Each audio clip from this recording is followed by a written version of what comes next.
Hello everyone, I hope you are doing fine. Now suppose आपके पास 10 लाख रुपए है, आपको उसकी एक एफडी करानी है और 5 साल बाद उस एफडी ने आपके 10 लाख को 13 लाख बना दिए हैं। इन दैट केस अगर नॉर्मली मैं आपसे पूछूं कि आपको अपने इन्वेस्टमेंट अमाउंट पे कितने का रिटर्न मिला है, तो आप सिंपली 13 लाख माइनस 10 लाख यानी 3 lakh divided by 10 lakh into 100 30% बोलेंगे। लेकिन क्या एक्चुअली आपको 30% का इंटरेस्ट मिला है?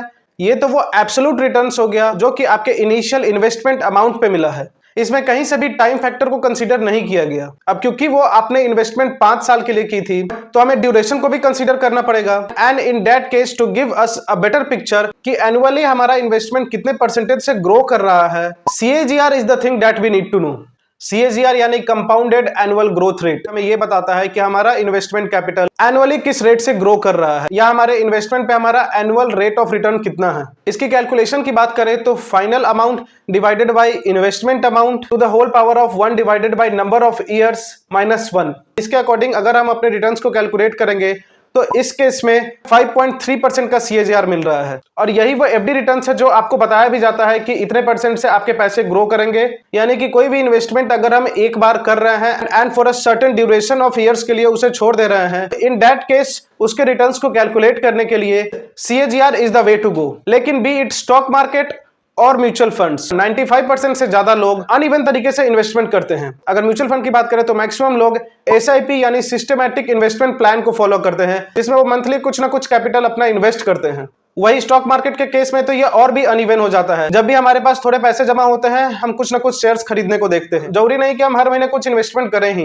किसी महीने हमारे पास ज्यादा पैसे आ गए तो ज्यादा शेयर्स खरीद लिए, किसी महीने बिल्कुल पैसे नहीं है तो उस महीने हमने इन्वेस्टमेंट ही नहीं की। तो इस तरीके से अनइवन इररेगुलर इन्वेस्टमेंट्स या फिर अगर रेगुलर इन्वेस्टमेंट्स भी कर रहे हैं लेकिन डिफरेंट टाइम फ्रेम्स में कर रहे हैं, जैसे कि SIP के केस में, तो इस केस में CAGR से काम नहीं चलेगा। इन दिस केस जो हमारे लिए हेल्पफुल रहेगा वो है XIRR, extended internal rate of returns, जिसमें हम इन्वेस्टमेंट अमाउंट के साथ साथ टाइम फ्रेम को भी कंसीडर करेंगे कि किस डेट को हमने कितनी इन्वेस्टमेंट की थी। और ये XIRR specially for the retail investors या वो इन्वेस्टर्स जो कि इररेगुलर या रेगुलर बट पीरियोडिकली इन्वेस्टमेंट करते हैं इन स्टॉक मार्केट और म्यूचुअल फंड या फिर किसी और भी तरीके के इन्वेस्टमेंट इंस्ट्रूमेंट में, उनके लिए काम आने वाली है। वैसे तो इस वीडियो में हम म्यूचुअल फंड इन्वेस्टिंग का ही केस लेकर के चलेंगे, बट XIRR को समझने से आप किसी भी और डिफरेंट तरीके के इन्वेस्टमेंट इंस्ट्रूमेंट्स का स्कीम्स जब आपके सामने आएंगी तो उसके रिटर्न्स को भी आप बेटर खुद से कैलकुलेट कर सकेंगे एंड फाइनेंस सेक्टर के बहुत से मिस सेलिंग से अपने आप को बचा सकेंगे। ये वीडियो काफी ज्यादा हेल्पफुल होने वाली है। अगर आप चैनल पर पहली बार आए हैं तो आई वुड रिक्वेस्ट कि चैनल को सब्सक्राइब करके अपना सपोर्ट दिखाएं एंड इस वीडियो को ज्यादा से ज्यादा लोगों तक शेयर करें ताकि वो भी रिटर्न्स के कैलकुलेशन को अच्छी तरीके से समझ सके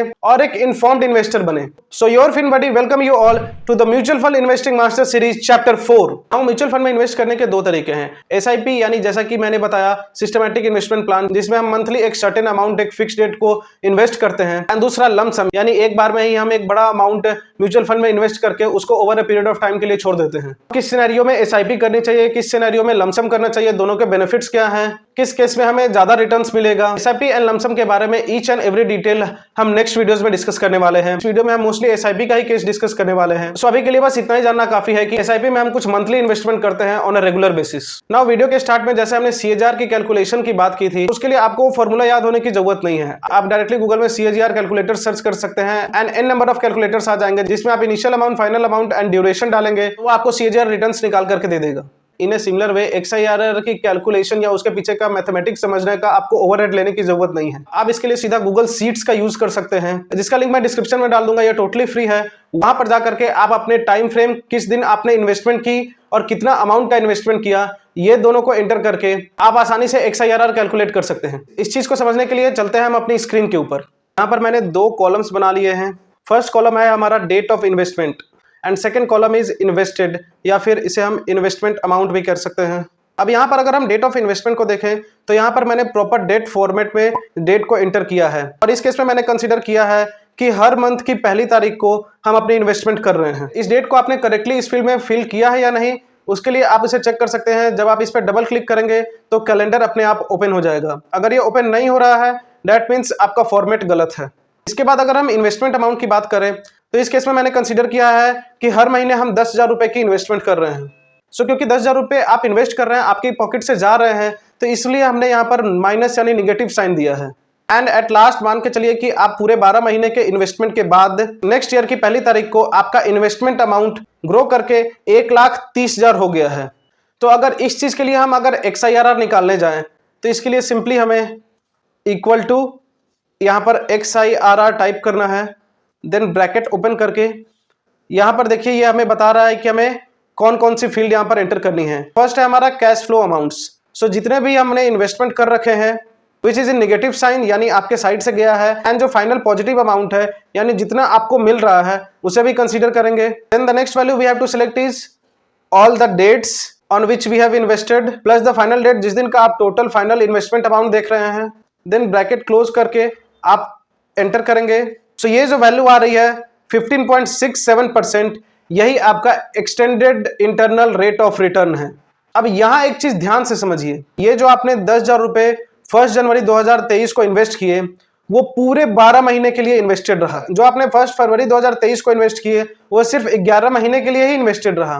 and similarly going to the end, जो आपने दिसंबर के महीने में 1 दिसंबर 2023 को 10,000 रुपए का इन्वेस्टमेंट किया वो सिर्फ 1 महीने के लिए ही इन्वेस्टेड रहा। और इसलिए इन सिनेरियोज में CAGR का कोई मतलब नहीं रह जाता, क्योंकि कोई फिक्स्ड इन्वेस्टमेंट अमाउंट एक बार में फिक्स्ड नंबर ऑफ ईयर्स के लिए इन्वेस्टेड नहीं है।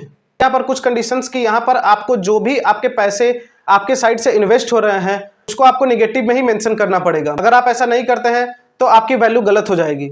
लेट सपोज अगर मैं इन सब से नेगेटिव वैल्यू हटा देता हूँ सो यहाँ पर आपको एरर आ जाएगा। सो इसलिए आपको अपने इन्वेस्टमेंट अमाउंट को नेगेटिव में एंड जो आपका फाइनल अमाउंट बन रहा है उसको पॉजिटिव में, या फिर एक और केस हो सकता है कि अगर आप बीच में कुछ विड्रॉल किए हो, पैसे निकाले हो, तो दैट मीन्स पैसे आपको मिल रहे हैं तो उसको भी पॉजिटिव में इंटर करना होगा। जैसे कि मान के चलिए कि 5 महीने आपने इन्वेस्टमेंट की 10,000 रुपए की, उसके बाद छठे महीने में आपने 5,000 रुपए का विड्रॉल किया एंड फिर बाकी के 6 महीने में आपने 10,000 रुपए की अपनी इन्वेस्टमेंट कंटिन्यू रखी। Now considering the final amount as 1,30,000 only. So क्योंकि जो लास्ट के इन्वेस्टमेंट्स है वो सिर्फ 1 महीने 2 महीने के लिए ही इन्वेस्टेड है, इसलिए इतना हाई XIRR यानी 46.84% का XIRR हमें दिख रहा है।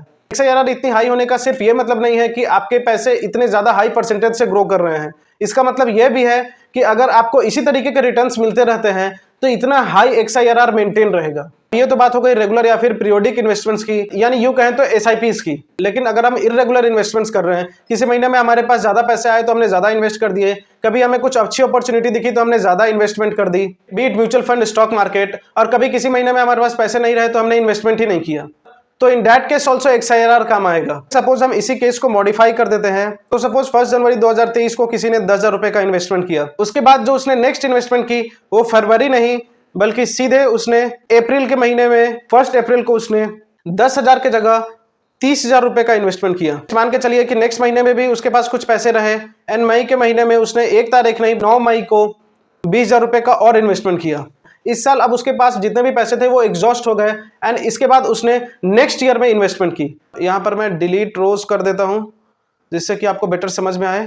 फिलहाल के लिए इसको हम हटा देते हैं, फाइनल अमाउंट को भी हम फिलहाल के लिए हटा देते हैं। उसके बाद मान के चलिए कि जनवरी 2024 में उसने 4 जनवरी को 25,000 रुपए की और इन्वेस्टमेंट की।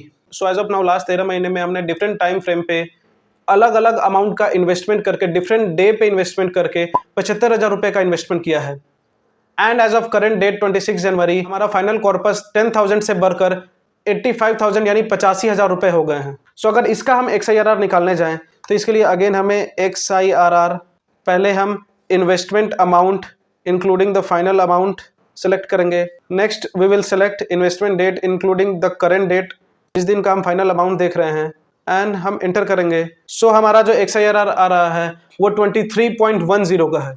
सो इरेस्पेक्टिव ऑफ हम किस दिन कितने का इन्वेस्टमेंट कर रहे हैं, किसी महीने कर रहे हैं नहीं कर रहे हैं, किसी साल कर रहे हैं नहीं कर रहे हैं, हम जब भी इन्वेस्टमेंट कर रहे हैं उस दिन का इन्वेस्टमेंट डेट और इन्वेस्टमेंट अमाउंट प्लस बीच में अगर कोई विड्रॉल कर रहे हैं तो उसको पॉजिटिव इनपुट लेकर के एट द एंड जो हम फाइनल कॉर्पस देख रहे हैं उस दिन तक के अकॉर्डिंग हमें कितना का रिटर्न्स मिला है हमारे इन्वेस्टमेंट पर, उसको XIRR की मदद से कैलकुलेट कर सकते हैं। सो आई होप आपको XIRR की कैलकुलेशन अब अच्छे से समझ में आ गई होगी एंड गोइंग फॉरवर्ड आप अपने इन्वेस्टिंग जर्नी में, पर्सनल फाइनेंस की जर्नी में इसका अच्छे से ध्यान रखेंगे। नाउ क्या कुछ ऐसा है कि हमको ये गूगल शीट्स का यूज ना करना पड़े, बार बार गूगल शीट्स ओपन करो, उस डेट को रिकॉर्ड करो, कितना इन्वेस्टमेंट किया, कितना विड्रॉल किया। तो इसकी कैलकुलेशन समझनी आपको जरूरी थी। आपको ये जरूरी था समझना कि ये एक्चुअली में XIRR काम कैसे करता है। जो भी ऑनलाइन प्लेटफॉर्म से आप म्यूचुअल फंड में इन्वेस्ट कर रहे होंगे, वहां पर हर जगह आपके म्यूचुअल फंड के रिटर्न के अगेंस्ट में XIRR का ही रिटर्न दिखाया जाता है। मान के चलिए आपने SIP या मंथली इन्वेस्टमेंट स्टार्ट की म्यूचुअल फंड में और आप 1-2 साल से इन्वेस्टमेंट करते हुए आ रहे हैं, आपने अभी तक कोई भी विड्रॉल नहीं किया, तो फिर ये XIRR हमें कैलकुलेट किस बेसिस पर करके दे रहा है।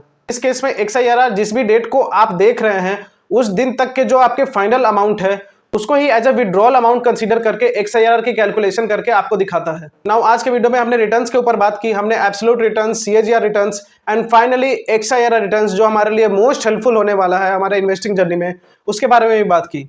Going forward in next chapter हम एक और इंपॉर्टेंट टाइप ऑफ रिटर्न के बारे में बात करेंगे जो कि हमारे म्यूचुअल फंड इन्वेस्टिंग में बहुत जरूरी है। एंड जहां तक मैंने देखा इस रिटर्न के बारे में बहुत ही कम बात होती है, लेकिन ये रिटर्न हमारे म्यूचुअल फंड की कंसिस्टेंसी को बताता है। इस रिटर्न का जानना हमारे लिए बेहद जरूरी है to select the best mutual fund for ourselves, and वो है रोलिंग रिटर्न्स।